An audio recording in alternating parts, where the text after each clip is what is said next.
everyone and welcome to Literature Siksha. My name is Tanisha Jaiswal and today in this video we will talk about CUET UG 2024. CUET UG एक undergraduate entrance level examination है जिसके through आप all over India जितनी भी universities CUET के अंदर participate कर रही हैं स्टेट और सेंट्रल, उनमें आप अपना एडमिशन ले सकते हैं। इस साल CUET UG 2024 में काफ़ी चेंजेस किए गए हैं प्रीवियस ईयर्स से, जल्दी से हम लोग उन चेंजेस को देख लेते हैं। Make sure you watch this video till end to get a proper understanding of the changes that have been made in CUET UG 2024।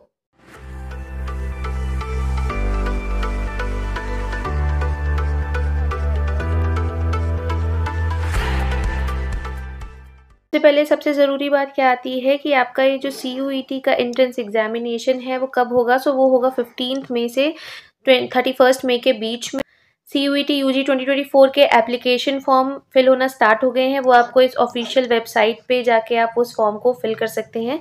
जो लास्ट डेट है एप्लीकेशन फॉर्म फिल करने की वो है 26 मार्च 2024। तो उसके पहले आप इंश्योर कर लीजिए कि आप अपना CUET UG 2024 का एप्लीकेशन फॉर्म फिल कर दें। अब अगर हम बात करते हैं एग्ज़ाम पैटर्न की, तो हमारा CUET UG MCQ मोड पे होगा और ये ऑनलाइन होगा। मतलब आपको एक आंसर सही चूज़ करना होगा। आपके सामने कई सारे ऑप्शंस होंगे, उसमें से आपको सही आंसर चूज़ करना होगा। CUET UG 2024 में नेगेटिव मार्किंग है, और नेगेटिव मार्किंग किस तरीके की है यहाँ पे इस बार, वो है कि आपको हर एक रॉन्ग आंसर के लिए -1 होगा और हर एक सही आंसर के लिए आपको +5 अवॉर्ड किया जाएगा। तो मतलब ऑलमोस्ट 20% आपका जो है नेगेटिव मार्किंग है, विच मीन्स 1/5 की नेगेटिव मार्किंग है पर क्वेश्चन। तो नेक्स्ट चीज़ जो अब आती है वो है CUET एग्जामिनेशन का मीडियम। मीडियम का मतलब आप अपने एग्जामिनेशंस जो पेपर हैं वो किस लैंग्वेज में देना चाहते हैं। तो CUET UG को आप कई लैंग्वेज में दे सकते हैं, जैसे कि इंग्लिश, हिंदी, असमीज़, बंगाली, गुजराती, कन्नड़, मलयालम, मराठी, उड़िया, पंजाबी, तमिल, तेलुगु एंड उर्दू। ये सारी लैंग्वेजेस आपको अवेलेबल हैं।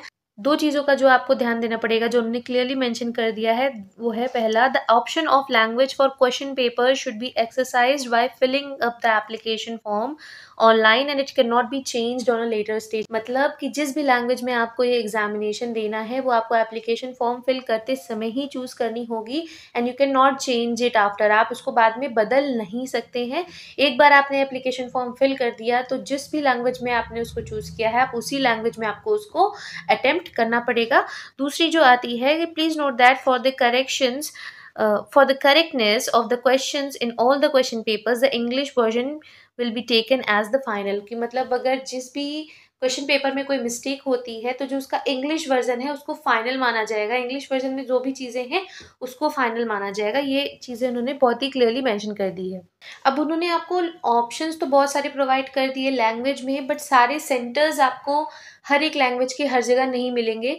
तो कुछ रिस्पेक्टिव लैंग्वेजेस के सेंटर्स थोड़े हैं, उन्हीं की जगह पे हैं, तो वो यहाँ पे बहुत ही क्लियरली मेंशन है। इंग्लिश के सारे ही सेंटर्स, जितने भी यहाँ पे सेंटर्स बनेंगे इस एग्जामिनेशन के लिए, सारे सेंटर्स में इंग्लिश अवेलेबल होगा। इंग्लिश और हिंदी इंडिया के सारे सेंटर्स में अवेलेबल होगा। अगर हम असमीज़ की बात करते हैं तो वो सेंटर्स असम में पड़ेंगे। उसी तरीके से अगर हम बंगाली की बात करते हैं तो बंगाली लैंग्वेज के जो सेंटर्स हैं वो वेस्ट बंगाल, त्रिपुरा, अंडमान निकोबार आइलैंड्स के आसपास पढ़ेंगे। इन्हीं जगह पे पढ़ेंगे आपके सेंटर्स। तो इसका मतलब क्या है कि आप जो भी लैंग्वेज आप चूज़ कर रहे हैं वो ध्यान रखिएगा कि आप उस एरिया में या तो रहते हो या तो फिर आप उस एरिया में जाकर अपना एग्ज़ाम दे पाएँ।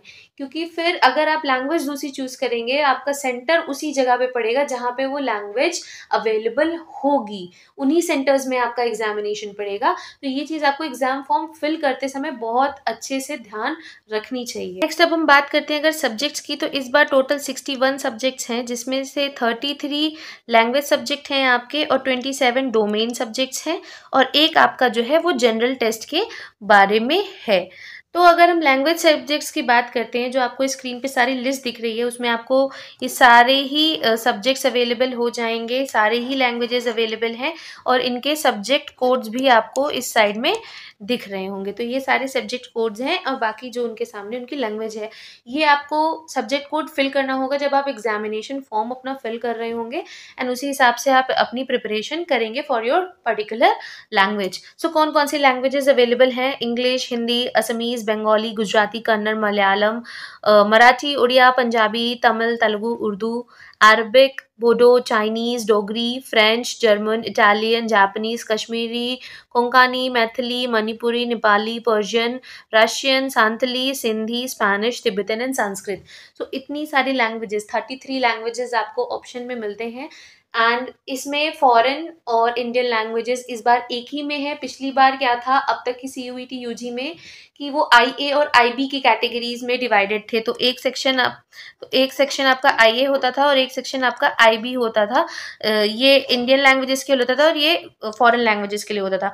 इस बार ऐसा कुछ भी नहीं है, इस बार सारे ही लैंग्वेजेस को एक ही सेक्शन में कर दिया गया है, वो है लैंग्वेज सेक्शन। इस बार IA और IB वाली कैटेगरीज नहीं है। आपने अब लैंग्वेज सब्जेक्ट्स तो देख लिए, अब आती है डोमेन सब्जेक्ट्स। डोमेन सब्जेक्ट्स होंगे आपके जो जिस भी स्ट्रीम के हिसाब से, जिस भी कोर्स के हिसाब से आप अपना एग्जाम देना चाहते हैं उनके बारे में।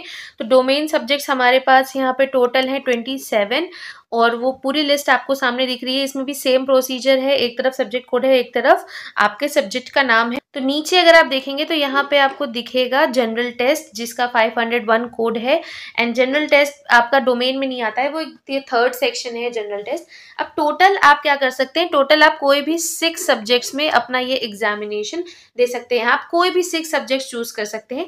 प्रेफरेबली इसमें जो प्रॉस्पेक्टस में भी मेंशन्ड है वो है एक लैंग्वेज टेस्ट आपको देने का और एक जनरल टेस्ट आपको मिनिमम देना चाहिए। बाकी आप 4 डोमेन भी चूज कर सकते हैं, 5 डोमेन भी चूज कर सकते हैं और आप 2 लैंग्वेज भी चूज कर सकते हैं, आप 3 लैंग्वेज भी चूज कर सकते हैं, आप 1 लैंग्वेज भी चूज कर सकते हैं, आप कुछ भी कर सकते हैं। बट इन टोटल सिर्फ 6 क्वेश्चन पेपर्स या 6 सब्जेक्ट्स में आप अपीयर हो सकते हैं CUET UG के एग्जामिनेशन में। तो अगर हम टाइम की बात करें कि आपको एक पेपर करने के लिए कितना टाइम मिल रहा है, तो आपको जनरल्स 45 मिनट्स मिल रहे हैं अपने डोमेन सब्जेक्ट्स के लिए और अपनी लैंग्वेज सब्जेक्ट्स के लिए।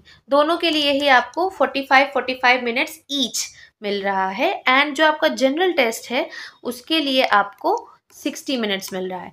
अब कितना है कि कितने क्वेश्चंस आने हैं, तो आपका जो जनरल में आपके आएंगे टोटल 60 क्वेश्चंस होंगे जिसमें से आपको 50 अटेम्प्ट करने होंगे और जो आपके डोमेन सब्जेक्ट्स हैं या फिर जो आपके लैंग्वेज के जो क्वेश्चन पेपर्स हैं उसको आपको 40 क्वेश्चंस करने होंगे फ्रॉम 50 क्वेश्चंस। तो 10 क्वेश्चंस की आपको टोटल एक ऑप्शन मिलता है, चॉइस मिलती है दोनों ही केसेस में। पर जनरल क्वेश्चन पेपर आपको 50 क्वेश्चंस करने हैं, डोमेन और लैंग्वेज में आपको 40 करने हैं। तो जनरल इस हिसाब से अगर हम 5 मार्क्स ईच के हिसाब से देखें तो जनरल पेपर आपका पड़ेगा 250 मार्क्स का। जो आपका डोमेन का क्वेश्चन पेपर पड़ेगा वो पड़ेगा टोटल 200 मार्क्स का। Now the most important thing for your examination is the syllabus. तो यहाँ पे क्लियरली मेंशन है कि जो लैंग्वेज के सब्जेक्ट है उसमें आएगा language to be tested through reading comprehension, मतलब कॉम्प्रीहेंशन बेस्ड क्वेश्चन आएंगे, पैसेज वाइज क्वेश्चन आएंगे, जो फैक्चुअल क्वेश्चंस, लिटरेरी नैरेटिव्स आएगा और literary aptitude and vocabulary test की जाएगी आपके पैसेज के क्वेश्चंस के थ्रू। जो आपके डोमेन सब्जेक्ट है वो पर सब्जेक्ट सिलेबस सबका डिफरेंट है जो आपको इस वेबसाइट पे मिल जाएगा। एंड जो जनरल टेस्ट है उसमें क्या क्या टेस्ट किया जाएगा, उसमें जनरल नॉलेज आएगा, करंट अफेयर्स आएगा, मेंटल एबिलिटी आएगा और numerical ability, quantitative reasoning. Basically आपको एक बेसिक एप्टीट्यूड आपका टेस्ट किया जाएगा through reasoning, maths and GK and ये आपका सिलेबस रहेगा for all the subjects for CUET UG। ध्यान रखिएगा लैंग्वेज एंड डोमेन में you have to do 40 questions and general test में आपको देना है 50 क्वेश्चंस एंड दोनों में ही आपको 10 क्वेश्चंस का ऑप्शन रहेगा। मतलब लैंग्वेज में 50 क्वेश्चंस आएंगे एंड उसमें से आपको 40 करने होंगे एंड जनरल टेस्ट में 60 क्वेश्चंस आएंगे जिसमें से आपको 50 अटेम्प्ट करने होंगे। So that's all about this video. I hope you find this video informative. Make sure to like, share and subscribe. to Literature Siksha, also click on that bell button so you receive notifications whenever I post new video. Thank you.